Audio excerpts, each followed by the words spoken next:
찬송가 212장 찬양하심으로 7월 14일 화요일 새벽 예배를 시작하겠습니다.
사도신경으로 신앙을 고백합니다.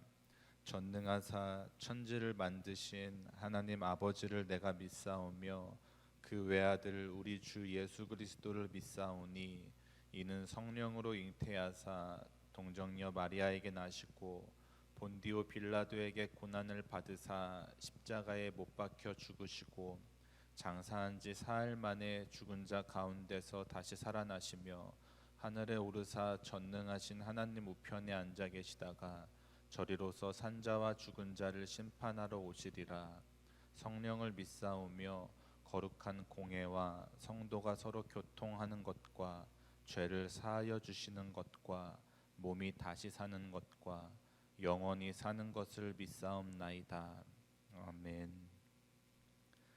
사랑과 은혜가 풍성하신 하나님, 오늘도 하나님의 살아계심과 신실하심을 바라보며 이른 시간 예배의 자리에 나온 주의 자녀들을 기억하여 주옵소서.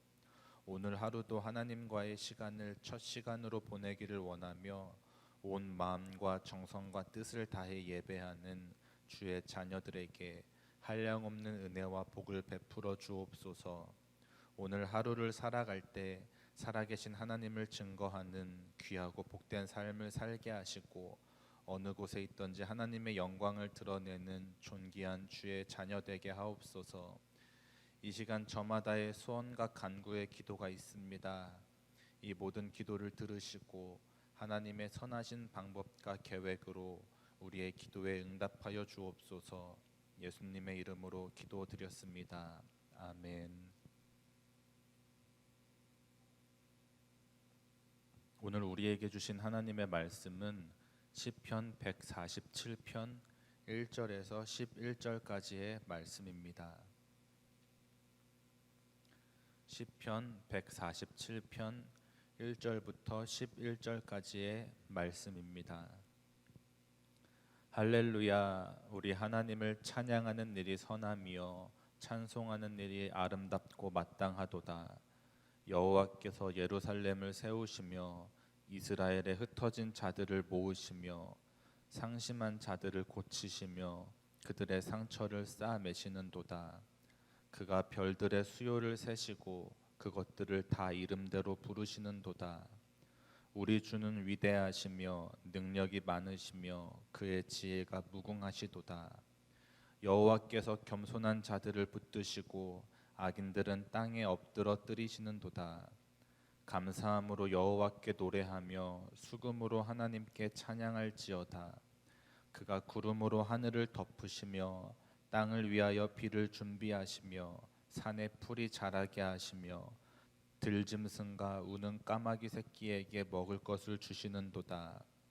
여호와는 말의 힘이 세다 하여 기뻐하지 아니하시며 사람의 다리가 억세다 하여 기뻐하지 아니하시고 여호와는 자기를 경외하는 자들과 그의 인자하심을 바라는 자들을 기뻐하시는도다. 아멘.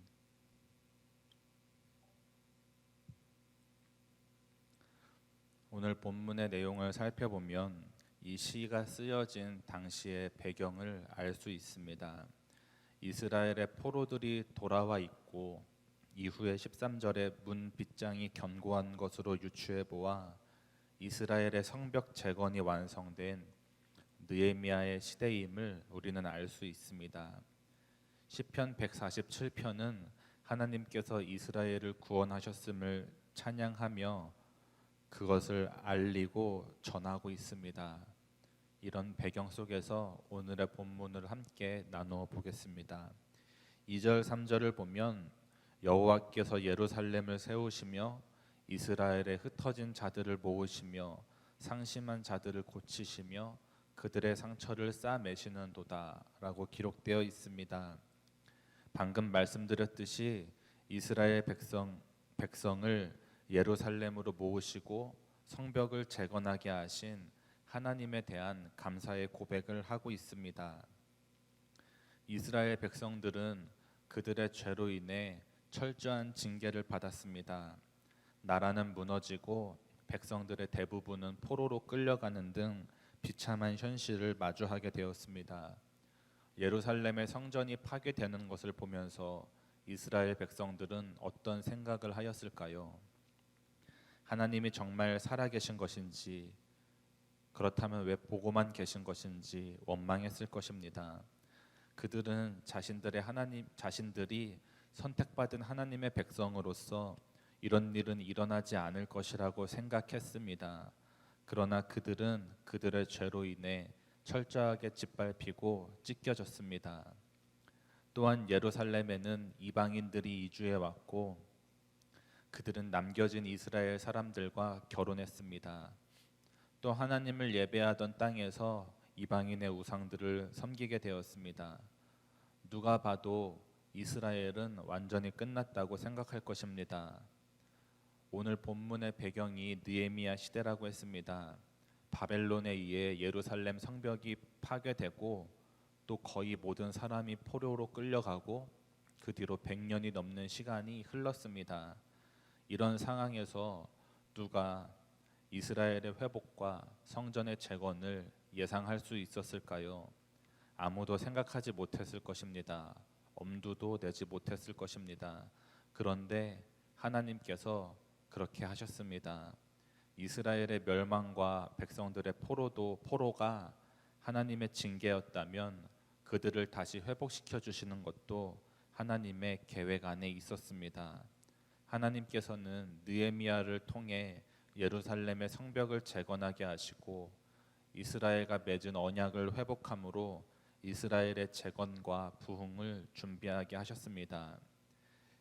이스라엘이 바벨론의 침략으로 성전이 무너지고 포로가 되어 고통을 받았듯이 오늘날에도 마음이 무너지고 삶이 무너져서 고통받고 힘들어하는 많은 분들이 있습니다. 그래서 도무지 회복할 수 없을 것 같고 삶의 희망도 기쁨도 없이 지쳐 있습니다. 그러나 하나님께서 회복할 수 없는 인생은 없습니다. 하나님의 치료와 회복의 손길로 회복할 수 있습니다. 혹시 지금 마음이 너무 괴롭고 힘들다면, 지쳐 있다면 이 시간 전능하신 하나님의 손을 붙잡고 간구하시기를 바랍니다. 그럴 때 마음의 소원을 아시는 주님께서 우리의 기도를 외면하지 않으시고 오늘 본문의 고백처럼 우리의 상처를 싸매어 주실 것입니다. 또 6절을 보면 여호와께서 겸손한 자들은 붙드시고 악인들은 땅에 엎드러뜨리시는도다라고 기록되어 있습니다. 본문에서 말하는 악인은 교만한 사람을 의미합니다.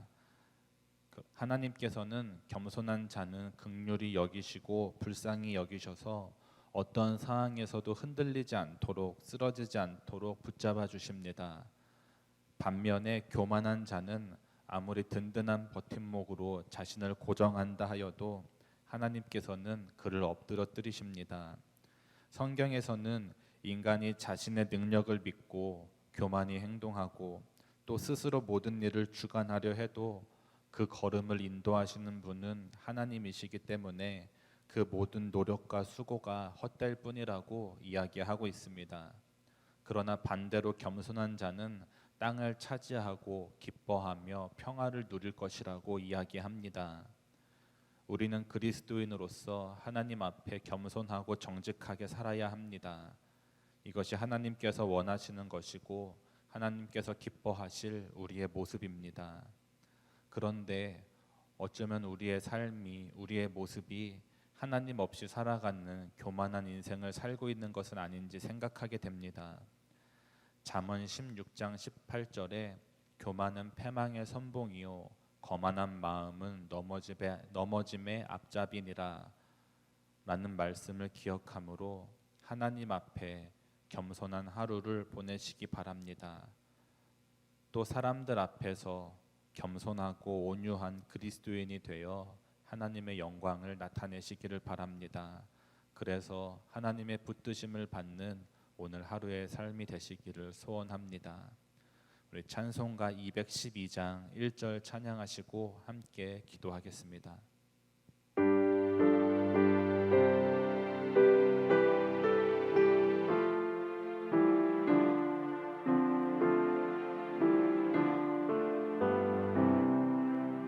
겸손히 주를 섬길 때 괴로운 일이 많으나 구주여 내게 힘 주사 잘 감당하게 하소서. 이 시간 주여 3번 부르짖고 함께 기도하겠습니다. 주여 주여 주여